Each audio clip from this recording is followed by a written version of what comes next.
wat altyd by ons is. Maar Here, dankie ook dat U vanoggend 'n boodskap het om met ons elkeen te deel, Here. En ek vra dat U woord sal gespreek word. Here, dat U met ons elkeen sal praat en dat ons hier sal uitstap, Here Jesus, met 'n boodskap, met iets wat ons kan saam met ons vat. Seën ons vanoggend hierso, Here. Ek bid dit in U naam alleen. Amen. Nou vanoggend se tema, die verligting by die graf. Nou ons weet, die gelowiges wat saam met Jesus geloop het, hulle het nooit gedink dat hierdie dag regtig sou aanbreek nie. Hulle het nie geweet dit wat Jesus vir hulle vertel regtig waar sou word nie. Nie in hulle wildste droom het hulle dit gedink nie, want op soveel geleenthede het die Here Jesus vir die disippels gesê, maar ek gaan weer opstaan. Ek gaan doodgaan. Die tempel gaan afgebreek word en binne 3 dae sal ek dit weer opbou. Vrydag het ons Goeie Vrydag gevier waar Christus gekruisig is, wat hy deur die pyn en lyding gegaan het vir ons. En iewers van daar af tot en met opstanding Sondag het die disippels weggekruip in 'n vertrek. Hulle was bang geweest vir hulle lewens en hulle het net daar gebly want hulle het nie geweet wat om nou verder te doen nie. Hulle het nie geweet wat die pad vorentoe is of hulle lewens wel regtig in gevaar is nie. Maar hulle het weggekruip. Maar tog, soos die disippels daar weggekruip het van hulle nie net daar gebly nie. Hulle het gesê, maar hulle wil teruggaan na die graf toe. Hulle moet iets gaan doen. Daarom lees ons vanoggend verder in Matteus Evangelie wat ons Vrydag by stilgehou het. Matteus 28 vers 1 tot en met vers 10. En daar staan: Na die Sabbatdag, toe dit die Sondagmôre begin lig word, het Maria Magdalena en die ander Maria na die graf gaan kyk. Skielik was daar 'n geweldige aardbewing. 'n Engel van die Here het van die hemel afgekom, na die graf toe gegaan, die klip weggerol en daarop gaan sit. Sy voorkoms was so blink soos weerlig en sy klere so wit soos sneeu. Van skrik vir hom het die wagte gebewe en soos dooies geword. Toe sê die engel vir die vroue: Julle moet nie bang wees nie. Ek weet julle soek Jesus wat gekruisig is. Hy is nie hier nie, want hy is uit die dood opgewek, soos hy gesê het. Kom nader en kyk. Daar is die plek waar hy gelê het. Gaan gou en sê vir sy disippels, hy is uit die dood opgewek en hy gaan julle vooruit na Galilea toe. Daar sal julle hom sien. Dit is wat ek vir julle moes sê. Hulle het toe haastig van die graf af weggegaan, bang, maar baie bly. En hulle het gehardloop om dit aan die disippels te vertel. Skielik het Jesus daar voor die vroue gestaan en hulle gegroet. Hulle het nader gekom, sy voete gegryp en hom aanbid. Toe sê Jesus vir hulle: Moenie bang wees nie. Gaan sê vir my broers, hulle moet na Galilea toe gaan en daar sal hulle my sien. Nou hierdie gedeelte is tot 2 van die vrouens wat Jesus gevolg het in sy bediening. 2 wat saam met hom gelewe het en saam met hom goed gedoen het en gesien het wat Jesus gedoen het toe hy op aarde geloop het. Nou hulle het een doel gehad hierdie Sondagmôre, is om na die graf toe te gaan en moontlik om Jesus se liggaam verder te gaan balsem, dit wat hulle nie kon gedoen het Vrydag nie. Want Vrydag is eintlik ontbreek deur die Sabbat wat toe aangebreek het. Nou Sabbat begin Vrydag sonsonder tot en met Sondag sonsopkoms. Nou in Matteus Evangelie sê dit nie duidelik hoekom die vrouens dan nou graf toe gegaan het nie. Maar die intensie was dat hulle wel op pad was graf toe. Dat hulle by die graf wou uitkom en iets daar gaan doen het. Maar wat hulle wou gedoen het is ons onseker. Die ander vertalings of die ander evangelie sê wel vir ons dat hulle die liggaam van Jesus nog verder wou gaan balsem het. Nou ons is ook nie seker van hoeveel vroue regtig gegaan het na die graf toe nie. Maar ons weet verseker dat Maria Magdalena wel een van die vrouens was wat gegaan het. Want al die evangelies verskil ook met die hoeveelheid vrouens wat gegaan het. Maar tog, maak nie saak hoeveel hulle was, of hoe laat dit was, of wat hulle planne was om te gaan doen by die graf nie. Hulle was op pad soontoe, nog voordat die son opgekom het. Dit was nog donker gewees, en hulle het besluit, hulle gaan graf toe, want hulle wil daar wees, hulle wil gaan sien waar die liggaam van Jesus lê. Dis hulle een doel. So vol rou stap hulle hierdie pad na die graf toe. Hulle weet hulle gaan die graf kry daar met die klip wat voor die deur is en die soldate wat daar wag hou, want die soldate het 'n opdrag gekry om die graf te bewaar, om daar te staan en seker te maak dat die liggaam van Jesus nie gesteel word nie. So die soldate sal die vrouens ten minste kan help om die klip weg te rol, sodat hulle in die graf kan ingaan en dit kan gaan doen wat hulle gegaan het om te gaan doen. Maar tog bly dit nie net daar nie. Hierdie wagte sit daar, of hulle doen hulle goed, hierdie soldate, dalk het party van hulle geslaap, wat ons het nie verwag het daar was nie, maar hulle is daar besig, en dan gebeur hierdie onmenslike ding, die bonatuurlike ding wat niemand verwag het nie. Daar kom 'n engel van die hemel af. Die engel kom met 'n aardbewing wat plaasvind, en hy rol die klip weg. Maar voordat ons kyk na die klip wat weggerol word, daar waar Jesus gekruisig is, was daar ook 'n aardbewing gewees. Die oomblik toe Jesus gesterf het die aardbewing gekom en die gordyn in die tempel geskeur van bo na onder. En toe die engel afgekom het weer na die graf toe, was daar ook 'n aardbewing. En Jesus is uit die dood opgewek. So 'n aardbewing het nogals 'n groot effek op die hele opstanding gebeurtenis van Jesus Christus. Maar tog as mense nou met mooi kyk hierna, ek dink as 'n engel het afgekom met aarde toe en net daar moes gesit het en goed en net met die vrouens en die soldate daar gepraat het, moes hulle gesê, ag, dis nou maar net nog 'n verskynsel of nog iets wat gebeur. Maar die feit dat daar 'n aardbewing was, het die mense se aandag getrek. Die aardbewing het hulle gesê, maar hoorie, ons moet fokus, hierdie is nie net 'n normale gebeurtenis wat plaasvind nie, hierdie is iets spesifiek, en dit het 'n boodskap vir elkeen wat daar rondom die graf is. So die engel rol hierdie klip weg met die aardbewing en die engel gaan sit op die klip asof dit 'n stoel is.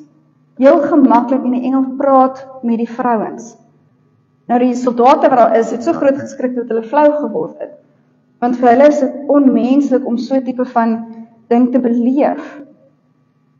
Maar tog die vrouens, alhoewel hulle bang was, het hulle nie flou geword nie, want hulle het geweet, hierdie engel het iets om vir hulle te kom sê. Hierdie engel het 'n betekenis daar agter en het die boodskap om vir hulle te bring. So hulle luister, al is hulle vol vrees. Nou die eerste reaksie wat ons as mense dan nou toon wanneer ons 'n bonatuurlike ding sien gebeur voor ons, is dat ons gaan skrik. Ons gaan bang wees en ons gaan wonder, maar wat is nou besig om te gebeur? Maar die engel stel die vrouens gerus en sê, julle hoef nie nodig om bang te wees nie. Julle kan rustig wees, want ek het iets om met julle te deel. En hierdie vroue bevestig eintlik die doel wat die engel bevestig wat die vrouens eintlik hier kom doen. Die engel bevestig dat die vrouens wil Jesus kom sien. Die engel weet die vrouens het gekom net om daar te gaan sit en huil nie, maar iets te kom doen met Jesus se liggaam.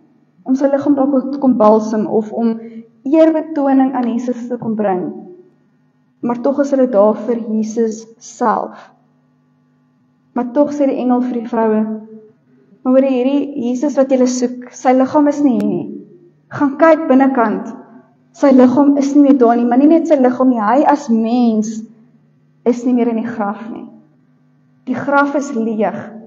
Gaan in en gaan kyk.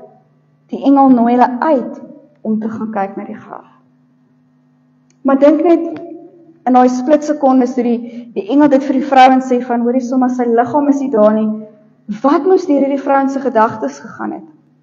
Van, hoorie ons het gekom om Jesus se liggaam te kom wasel of te kom kuier. Ons weet, ons het sy liggaam daar neergesit. Hoe is dit moontlik dat die engel nou van sê, maar sy liggaam is nie daar nie? Waar is sy liggaam heen? Wat het gebeur? Maar die engel sê, maar julle wanneer ons gaan kyk na die graf en sien dat die graf leeg is, het dit 'n groter getuienis as net woorde wat gespreek word. Enige iemand kan iets sê, ja, maar die Here het opgestaan, maar hulle het dit nie werklik gesien nie.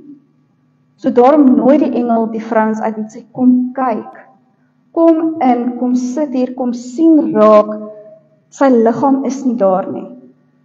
Hy lê nie meer daar nie, hy het waarlik opgestaan. So hierdie vrouens, omdat hulle nie net die woorde gehoor het nie, maar gesien het met hulle eie oë, dat Jesus se liggaam nie meer daar is nie, glo hulle wat die engel vir hulle sê. En hulle weet, die engel praat die waarheid. Dis hoekom hulle eintlik nou aan die een kant half opgewonde is oor hierdie gebeure, maar tog ook, maar waar is Jesus dan nou? Hoekom is sy liggaam nie hier nie? Maar met hierdie gebeure, sê die engel vir hulle, maar moenie nou net aan julleself dink nie. Die disippels het nodig om dit ook te weet. Die klomp wat Jesus uitgekies het om saam met hom hierdie pad te stap, het ook nodig om te weet dat Jesus opgestaan het. So die opdrag wat die engel vir die vrouens gee om te sê, maar gaan vertel vir die disippels. Hierdie vrouens kon dit nie net stil hou en vir hulle self hou nie. Hulle moes gegaan het en gaan vertel het wat hulle gesien het. Want dit wat hulle gesien het, is nie net 'n leeg graf nie. Hulle het die aardbewing beleef en gesien hoe alles skud. Hulle het gesien hoe die engel van die hemel afkom, die klip wegrol en op die klip gaan sit. En dan het ook gesien dat die liggaam van Jesus Christus nie meer daar is nie. So hulle het nie net gehoor nie, maar hulle het gesien, en daarom is die getuienis van die sien groter en sterker as die getuienis van net om te hoor wat gebeur het. So daarom is daar 'n stuk verligting wat by die graf plaasvind. 'n Stuk verligting wat ons kan aan vashou, wat groter is as 'n leë graf. Hierdie verligting is dat die woorde wat Jesus gespreek het om te sê, hy gaan opstaan, nie net woorde nie. Dit het wel gebeur, en Jesus het opgestaan. En Jesus het een doel voor oog gehad, nie om die graf te bly nie, maar om op te staan uit die dood, om oorwinning te bring vir die mense, en dis wat hy gedoen het. Maar as ons net 'n tree terugvat, toe Jesus gebore was, nou ons kan nie eintlik die geboorte van Jesus en Paasies wegvat van mekaar af nie, dit kom saam. En met Jesus se geboorte, wou die koning daai tyd, al die babas doodmaak, want hier is nou 'n nuwe koning gebore. Hoe is dit moontlik? Want hierdie koning gaan nou my koningskap wegvat, ek kan nie, ek moet dit stop. So Jesus se ouers het gevlug met hom, as babietjie. Maar tog ook, Jesus se geboorte was die gevolg gewees van baie se dood. Baie kinders is doodgemaak toe Jesus sy eerste asem uitgeblaas het. Maar tog, Jesus se dood bring lewe vir alle mense wat op die aarde is. Alle mense wat hom soek, alle mense wat in hom glo. Jesus se dood bring lewe. Nou in 1 Korintiërs 15 vers 22 sê vir ons, net soos almal deur hulle verbondenheid met Adam sterf, so sal almal in Christus lewend gemaak word. Daarom is die opstanding van Jesus lewe. Almal sal lewend gemaak word. Almal wat in hom glo. En dis nie net liggaamlike opstanding en lewe nie, maar geestelike lewe. Ons kry geestelike lewe, ons kry iets nuuts. En daarin kan ons vashou. Want Jesus het 'n onsterflike liggaam gekry die oomblik toe hy opgestaan het uit die dood uit.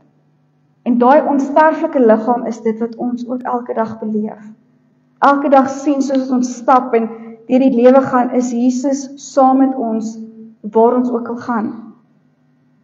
Nou as ons verder kyk in 1 Korintiërs 15, daar vanaf vers 53 tot 54, dan sê daar, hierdie verganklike liggaam moet met die onverganklike bekleed word, en hierdie sterflike liggaam met die onsterflike.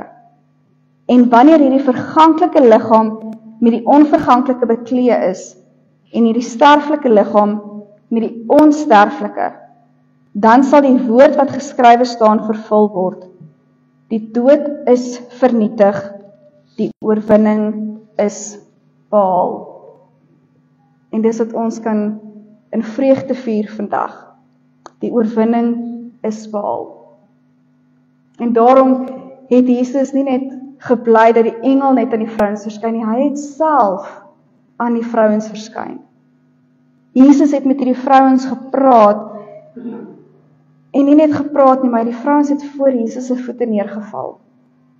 Hulle het sy voete gevoel, hulle het hom aanbid, want hulle het geweet, hierdie is Jesus. Dit is nie net 'n gees wat voor hulle staan nie, maar dit is 'n fisiese mens wat voor hulle staan. Jesus Christus wat opgestaan het en met hulle gesels. Die goddelike mens wat ook sy liefde aan hulle bewys. Maar tog het Jesus nie net gebly om te sê, maar dis ek sien my raak en goed nie. Jesus bevestig dan die opdrag van die engel ook, om te sê, maar gaan en vertel my broers, nie net my disippels nie, maar my broers, dat ek opgestaan het. En Jesus sê vir hulle, maar ek gaan hulle nie net daarso in hulle plek waar hulle wegkruip, gaan ontmoet nie. Hulle moet uitgaan, en hulle moet na 'n ander plek toe gaan, die plek Galilea, en ek sal hulle daar ontmoet. So hulle moet uit hulle vrees uit opstaan, om te sê, maar ons gaan Jesus ontmoet. Jesus is vir ons belangrik genoeg, dat ons gaan kyk, dat hy wel daar is. So die vrouens se opgewondenheid, het die disippels ook opgewonde gemaak, om te sê, maar ons wil gaan kyk, ons wil ook hierdie Jesus sien, wat die vrouens sê het opgestaan, dat ons weet dat Jesus gekruisig is. So die disippels is net so opgewonde, en hulle toe gegaan, en hulle Jesus gaan ontmoet. Maar so kan ons sien dat die prys wat Jesus betaal het aan die kruis, is volbring. Die prys wat hy betaal het vir ons as mense, om vry te kom van die sonde, is betaal, en die prys is aanvaar deur God die Vader. Nou soos wat Jesus sy lewe gegee het ons 'n bevestiging gekry dat alles volbring is, want Jesus het opgestaan. Jesus is die bevestiging dat ons lewe het, en dat die dood oorwin is. En ons kan daarom ook vreugde vier daarin. Jesus is opgewek uit die dood uit, nie net om lewe te bring nie, maar om in verhouding met ons elkeen te staan. Om ons elkeen te ken, en om die lewe saam met ons elkeen te doen. Ons kan vol vreugde wees, omdat Jesus ons elkeen gekies het, om sy opstandingslewe in ons in te blaas. En soos dat Jesus dan nou ook hierdie lewe leef, as opgestaande Here, sien ons dat God die Vader hom nie gelos het nie, glad nie. Deur sy hele aardse bestaan, was God die Vader saam met Jesus gewees. Deur sy lyding en in die graf, was die Vader saam met Jesus. So kan ons sien dat God die Vader deur Jesus Christus en met die Heilige Gees se werking ook by ons elkeen is vandag. Ek weet nie wat ons omstandighede is nie. Ek weet nie wat se donkerte ons dalk beleef in ons eie lewens nie. Dalk het ons verskriklik baie vrae en ons beleef dood. Maar tog in hierdie dood is God die Vader steeds saam met ons. Hy los ons nie alleen nie, net soos wat hy Jesus sy seun nie gelos het nie. Johannes 16 vers 33 sê vir ons, dit sê ek vir julle, sodat julle vrede kan vind in my. In die wêreld sal julle dit moeilik hê, maar hou moed, ek het die wêreld klaar oorwin. So die houvas van die sonde, van die seerkry en die aanslag van die vyand, het niks op ons as mense nie. Dit kan ons nie onderkry nie, want die getuienis wat die vrouens gegee het, en die getuienis wat die disippels gegee het, het so gebeur, sodat ons vandag ook daardie oorwinning kan beleef. Is so ook dat ons kan weet, ons behaal enige vryheid, ons behaal die vreugde en die vrede van God die Vader, wat dit vir ons kom gee. En ons kan daaraan vashou. Want ons koning en ons Here het opgestaan. Hy het opgestaan uit die dood, die dood kon hom nie hou nie. Hy kon nie in die graf bly nie. Hy lewe, en so kan ons ook lewe vandag. So mag ons elkeen beleef, hoe die opgestaande Here by ons is elke liewe dag. Mag ons beleef, dat hy die oorwinning behaal het vir ons elkeen. Dat die graf leeg is, en dat ons verlos is van ons sonde. En mag ons beleef, dat Jesus 'n verhouding wil hê met ons elkeen, dat hy ons wil ken, dat hy saam met ons hierdie pad wil stap, die lewensreis wat ons elke dag deurgaan. So mag ons die vreugde beleef wat die vrouens ook beleef het, en dit elke dag ook uitleef, waar ons elke dag dan nou is. Amen. Kom ons bid saam. Here Jesus, dankie dat ons hier so kan sit, Here, en kan gesels oor die opstanding. Here, dankie dat ons kan hoor van die vreugde wat die vrouens beleef het, en met opgewondenheid, soos wat hulle na die disippels toe gehardloop het. Here, help ons ook om verligting te kan beleef by die graf, verligting van vreugde en van oorwinning. Here, waar daar ook soveel donker tye in ons lewens is. Here, waar daar tye is dat ons voel ons is dood, of daar's goed wat net nie reg is nie, of ons voel nie naby aan U nie. Here, dankie dat U deur Jesus se opstanding vir ons wys, ons is nie alleen nie. En dat U saam met ons is, en dat ons die ewige lewe het, en die opstandingslewe het, dat U gee dit vir ons. Seën ons in die tyd wat ons nou uitgaan ook, Here, hou ons veilig en gee ons vreugde en blydskap en opgewondenheid, om ook lewe te doen, soos dit ons uitgaan. Ek bid dit alles in Jesus Christus se naam alleen. Amen. Amen. Gaan geleentheid gee nou